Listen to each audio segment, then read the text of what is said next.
यांच्या अखंड हरिनाम सप्त्याच्या करता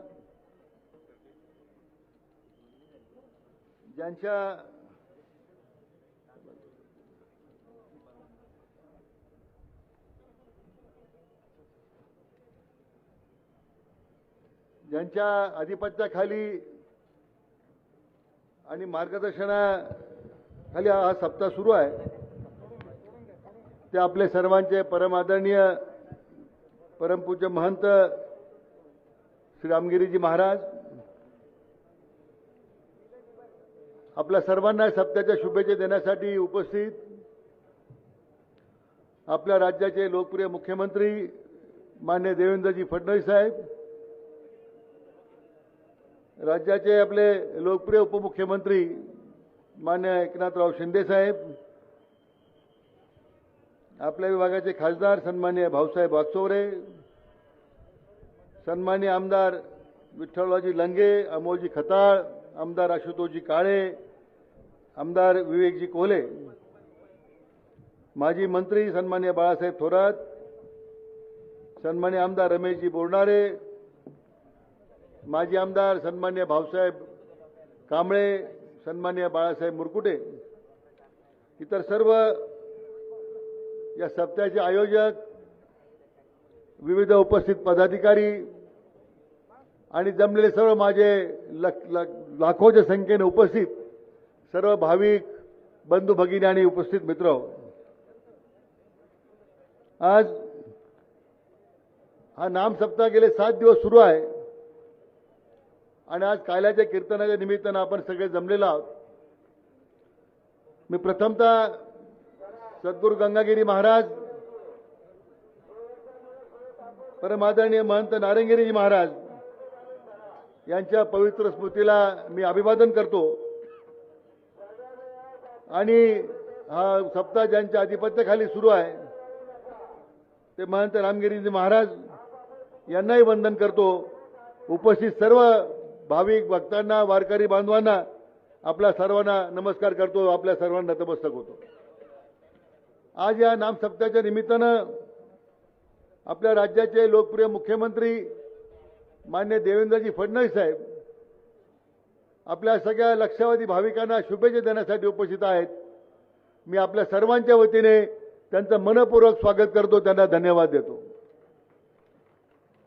त्याचप्रमाणे राज्याचे लोकप्रिय उपमुख्यमंत्री माननीय एकनाथराव शिंदे साहेब आज उपस्थित आहेत, त्यांचा सुद्धा आपल्या सर्व भाविकांच्या वतीने मनपूर्वक स्वागत करतो। श्रावण महिन्याच्या या पावन पर्वावर हा अखंड हरिनाम सप्ताह संपन्न होतोय। हा सप्ताह एक केवळ धार्मिक कार्यक्रम नाही आहे, पण समाजाला एकत्र आणण्याचं एक व्यासपीठ आहे, मनाला शांती देणारा आहे आणि आपल्या जीवनाला योग्य दिशा देणारा हा सप्ताह आहे। 7 दिवसाच्या नामस्मरणानं आणि महंत रामगिरीजी महाराजांच्या मधुर वाणीनं आपल्या सर्वांना त्यांनी जीवनाचा सार त्यांनी सांगितला। परस्परामध्ये प्रेम, बंधुत्व भाव वाढून व्यसनमुक्त समाज आणि राष्ट्र अधिक बलशाली झालं पाहिजे, अशा प्रकारचा संदेश त्यांनी दिलेला आहे। परम आदरणीय महंत रामगिरीजी महाराज अव्याहतपणे या अध्यात्माचा वारसा पुढे नेत आहेत। हिंदू धर्माच्या रक्षणासाठी सुद्धा त्यांनी घेतलेला पुढाकार हा आध्यात्मिक चळवळीला पाठबळ देणारा आहे व प्रोत्साहन देणारा आहे आणि म्हणून मी त्यांच्या या अविरत अशा सुरू असणाऱ्या अध्यात्माच्या चळवळीला त्यांना नमस्कार करतो। एकदा टाळ्याच्या गजरात पुन्हा एकदा महाराजांचं आपण सगळ्यांनी अभिनंदन करावं अशी विनंती करतो।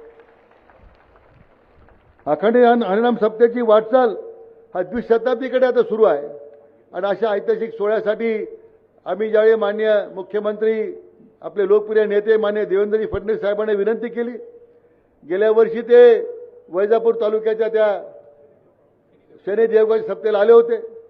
दरवर्षी ते येत आहेत, आपल्या सर्वांचे आशीर्वाद घेत आहेत आणि त्यांनी तात्काळ मला महाराजांचा आशीर्वाद घ्यायचा आहे, आमच्या भाविकांचा आशीर्वाद घ्यायचा आहे, तात्काळ त्यांनी आपली विनंती मान्य केली। त्यांना एकदा पुन्हा एकदा टाळ्याच्या गजरात आपण सर्वांनी त्यांचं सुद्धा या ठिकाणी स्वागत करावं अशी विनंती आहे। आणि त्यामुळे त्याचबरोबर आपले लोकप्रिय उपमुख्यमंत्री माननीय एकनाथराव शिंदे साहेब त्यांचं आपण टाळ्याच्या गजरात सगळ्यांनी एकदा स्वागत करावं। माझी एवढीच आता माननीय मुख्यमंत्री महोदयांनी विनंती आहे, हा उत्सव साहेब इतका वाढत चाललेला आहे, लक्षावधी लोक एक अध्यात्माच्या भावनेने या ठिकाणी एकत्र येत आहेत. हा अध्यात्म उत्सव म्हणून राज्य सरकारने याला मान्यता द्यावी अशी मी आपल्याला निमित्ताने विनंती करणार आहे. पुन्हा एकदा आपला अधिक वेळ घेत नाही. पुन्हा एकदा परमपूज्य रामगिरीजी महाराज यांनाही नतमस्तक होतो, वंदन करतो आणि आपले आदरणीय मुख्यमंत्री महोदयांचं, माननीय एकनाथराव शिंदे साहेबांचं आणि इतर सर्व मान्यवरांचं मनपूर्वक स्वागत करतो आणि थांबतो. जय हिंद, जय महाराष्ट्र, जय